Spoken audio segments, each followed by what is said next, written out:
Bonjour, la Bible dit dans Genèse 37 au verset 5, Joseph eut un songe et il le raconta à ses frères qui le haïrent encore davantage. C'est parce qu'en fait, déjà Joseph à la base, comme il était très aimé par son père, donc ses frères déjà le haïssaient. C'est pour ça que le verset dit le haïr encore davantage.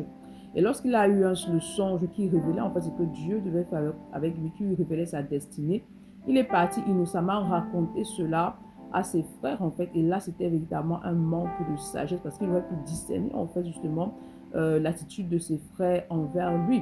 Donc, ce n'est pas tout ce que le Seigneur te révèle, en fait, que tu dois dire au monde. Il y a des choses que lorsque Dieu te dit, il te le dit à toi, en fait. Il te dit à toi, pas beaucoup tu peux parler, parce que plus tu parles, plus tu attires justement la colère et la haine des gens sur toi. Ce n'est pas tous ceux qui sont autour de toi qui désirent que tu sois utilisé par Dieu. Donc, tu dois garder en tête que lorsque tu cherches Dieu par rapport à ce qu'il veut faire avec toi, lorsque tu cherches la face de Dieu par rapport à ses projets pour toi ou au ministère qu'il établit sur ta vie, il est important que tu discernes ce que tu peux dire et ce que tu ne peux pas dire.